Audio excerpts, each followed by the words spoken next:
Focus, focus, focus, focus. Okay. Wife beaters, unnecessary war in Syria. Okay. Focus, everybody, focus. It is the Stephanie Miller Show. Oh, the election was stolen. Okay. Russia successfully penetrated. Was that just like a by the way news yesterday? By the way. Like, it didn't rate, like, NBC was the only one really talking about it. And right. Why is that important? Because it got overshadowed by salacious wife abusers and military parades and shiny objects. Yeah. There are a million reasons this...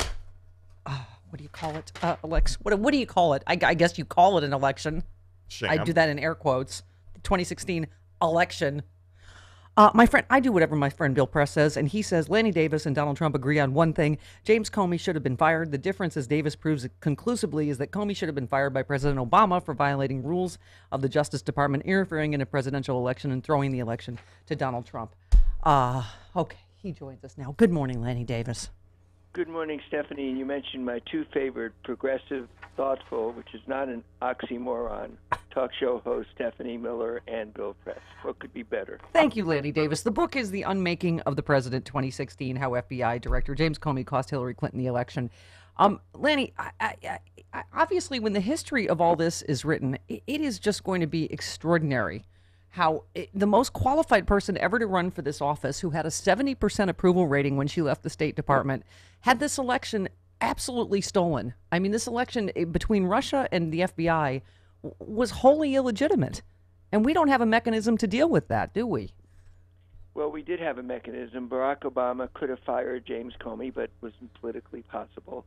But the real responsibility, and I admire and respect both of them, was Loretta Lynch and Sally Yates on October 27th, when the negotiations between staff were going on about whether Comey should send his election Hillary killing letter on the 28th, completely violating all Justice Department rules and policies by sending a letter to Congress 10 days before Election Day, 11 days.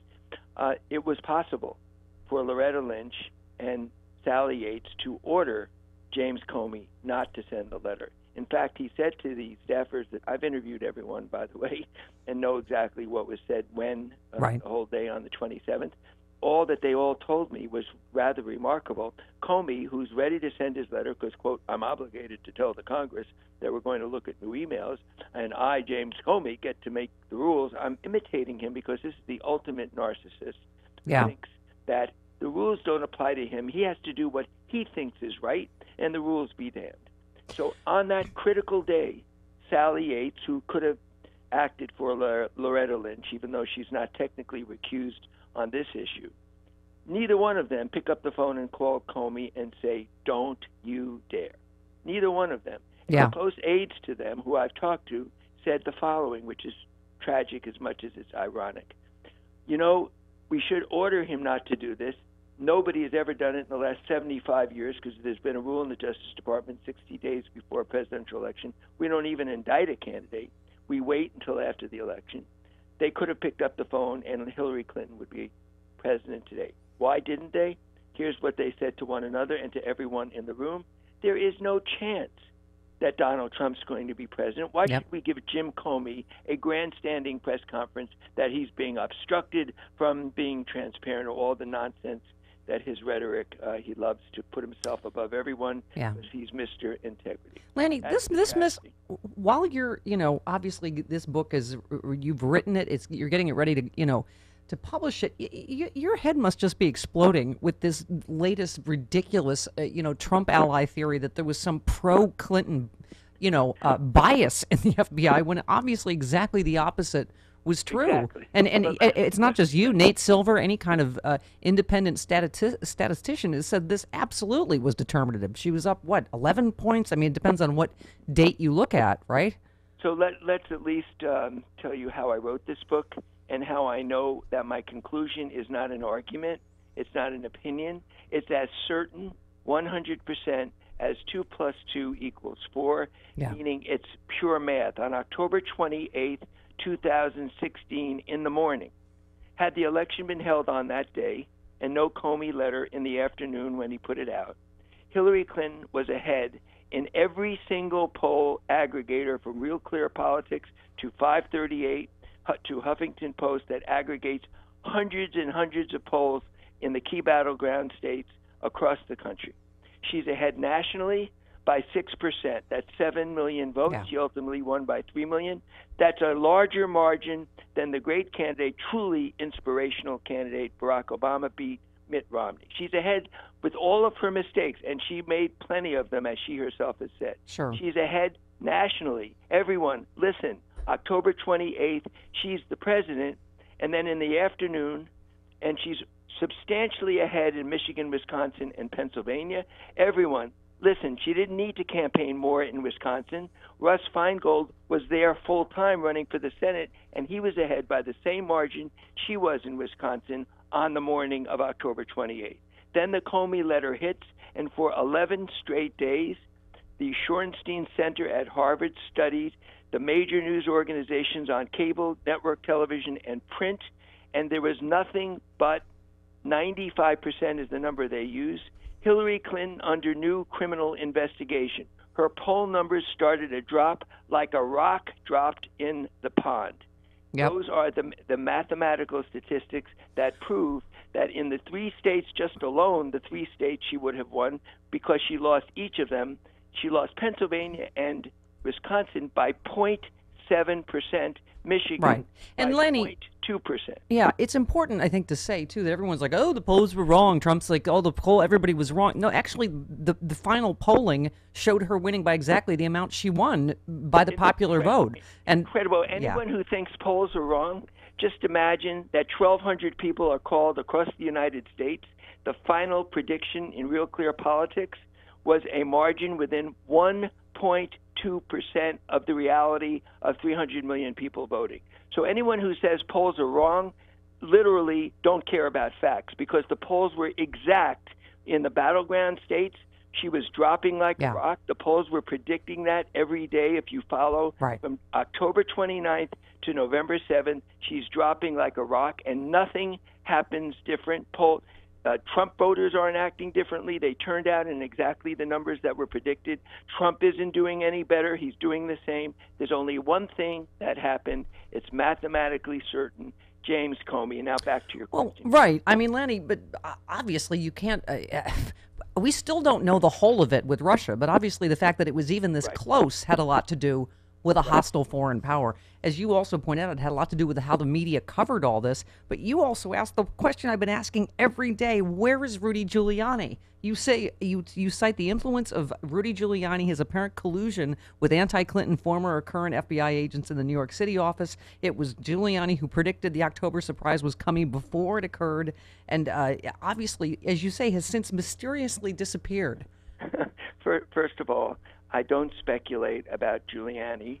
He hates Hillary Clinton. You could see his ugly looks, unembarrassed about his literally pathological, unhinged hatred of Hillary Clinton. We saw it at the Republican National Convention. Actually, he thought people were going to carry him off the stage. He was so unhinged. At the New York Al Smith dinner, he happened to be on national television, and people mocked the look on his face when Hillary Clinton was joking about everyone. And then we know 100% certain. He said on the air on the morning of the 28th, the morning of the Comey letter, I know from active and former FBI agents, and that's referring to the New York City FBI office, which was referred to by The Guardian and other New Yorker, Washington Post, as filled with hate Hillary Clinton FBI agents. It was referred to as Trumpland. We know that Giuliani announced on Fox 3 days before the Comey letter, something's coming, ha ha. Now, you would call that circumstantial evidence that he knew that Comey was writing the letter. I call that a fact. But, Lanny, I mean, that's what I mean. This makes this even more ridiculous, this new, theory, deep state theory. You're like, wait, the FBI colluded, for Hillary and Trump still won? I mean, it makes no sense at all. It's the ultimate gaslighting, isn't it? Yeah, let me give you a good Stephanie Miller line, because you're a great person of irony and sometimes humor. Let me get this straight. The largely white, Republican, male, conservative, Clinton-hating FBI agents in New York schemed to help elect Hillary Clinton president. Right. Right. Is anyone saying that seriously? The answer is yes. Donald Trump, that most of the Republicans in Congress, this crazy Ron Johnson who puts out conspiracy theories and then isn't embarrassed. The last one being that Barack Obama was calling to inquire about the Hillary Clinton investigation when there was no investigation. He was calling about the Russians. Now Ron Johnson of Wisconsin is embarrassed again. Right. People of Wisconsin, are you listening? This man is wacky. Yeah. And you elected him your U.S. senator. Right. Senator. Well, I mean, first of all, Lenny, we don't really need any other evidence other than the fact that there were 2 FBI investigations going on. The American public only knew about one of them. They obviously sat on the Russia investigation. We didn't know about that. And as you say, they did what they did with the whole Hillary thing, which, by the way, you say that's the actual deep state anti-Clinton network led by Giuliani, right? There's a deep state. That's it. I actually had the headline of that piece. Steve Bannon was right. There really was a deep state, except it's the one that defeated Hillary Clinton. Yeah. But let me give you one fact that has been buried, and the reason I wrote this book is to get history, at least, to get it right. James Comey, in his sanctimonious explanation as to why he was, quote, obligated to send his letter that changed the course of American history, said, I promised Congress that I would report if anything new came up, and the emails were new. I never seen one, didn't know what was going on, but I was obligated. That's a lie. Here's what he actually said to Congress that I write in my book, and I quote the exact words from the transcript. He was asked, if something new comes up, will you possibly change your mind and reopen the investigation? And he said, if something new comes up, quote, I will take a look and then decide. So on October 3rd, when he first learned about the Anthony Weiner Hillary Clinton emails, he did nothing. He didn't take a look. He did nothing. It wasn't until October 27th that he wrote a letter. October 30th, he started to look at the emails. 6 days later, they finished looking, and on Sunday morning, November 6th, in the middle of an early morning on Sunday, he puts out a letter that in effect tells the American people, oops, we looked, got it wrong, sorry, nothing there. Yeah. Now imagine the course of American history. Had they opened that investigation on October 3rd when they first learned about it, 6 days later means October 9, they would have discovered nothing new.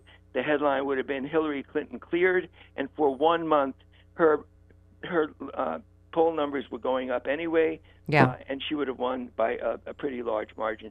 So the idea that the FBI slow-walked to help Donald Trump, when had they started on October 3rd, the election would have been Hillary. Well, and quickly, Lenny, because I know we're on a schedule here, but you also write about just his initial press conference where, that was extraordinary, where he called her extremely careless and said she allowed emails marked classified to go to her server, a statement he retracted just days later. Again, there are so many professionals that have looked at this and said, what was it? There were 3 emails marked with a small c. I mean, the fact that this became such a huge story when it was always a huge nothing burger is just extraordinary, isn't it? It's extraordinary that on the issue of an investigator, the head of the FBI, calling a press conference and expressing his opinion on the evidence of an ongoing, quote, criminal investigation, there isn't a single professional prosecutor, not one, Republican or Democratic, going back. I went back 30 years of administrations and talked to former attorneys general and senior prosecutors. There isn't a single one that would not have recommended, as Rod Rosenstein wrote, the firing of James Comey for holding a press conference expressing his opinion on evidence. He's not allowed. It's a firing offense. Barack Obama and Eric Holder should have fired him on, Loretta Lynch at that point, should have fired him on July 6, 2000. Yeah, but I mean, as you say, as you write in the book about, pressure from Giuliani and, the Trumpland New York City office, this story is, the final chapter has not been written, Lanny. I'm really glad you wrote this part of it, because I know you've been a lifelong friend of Hillary Clinton's. I know I saw you at Rob Reiner's house when we saw Hillary speak, and I found her. That's a couple times I got to meet her, and I found her to be who you always describe as a lifelong friend. It's just warm and funny and real and smart. And I can't imagine. I imagine you've talked to her since the election. What must it be like to be her now? with all these Well, new well, revelations. if we have 60 seconds, she was at my book party. That's the last time I saw her, 3 days ago, and she was typically her gracious, funny self, and I didn't want to speak to detract from my book because there was a lot of press in the room, and they would have found something to write about rather than my book. But she was great. But when I decided to write this book, I went up to see her 3 days before the inauguration of Donald Trump, and all I said to her, sitting alone in her office, "Are you really going to go there and be on television for billions of people and put up with watching him being sworn in?"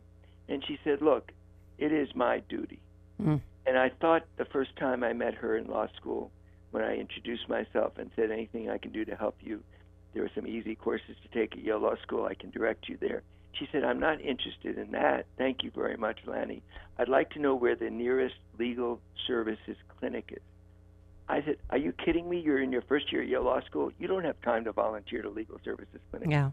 She said, "No, that's what I want to do, is public service." So Yeah. this is the same person 49 years ago today, and it's just makes me sad to think that Lanny, she's not our president. it's so funny you brought that up because I was going to bring up that anecdote because I was always so struck by it because it really does tell you who Hillary Clinton is and has always been. And Always. the fact that she was made into this evil cartoon of, corruption and God knows what else when that's who she's really always been at her core. I hope you will tell her on behalf of me and all of my listeners, millions of us, that we are so sorry. That she's not only owed the president, she is owed an apology by this nation, and please tell her we appreciate her. I absolutely will, Stephanie, and I really love being on your show, and thank you so much for that. Thank you, Lanny. The book is The Unmaking of the President 2016. Lanny, thanks so much. Take care. All right, Cheers. here you go. Okay, I'll spend the rest of the show crying now.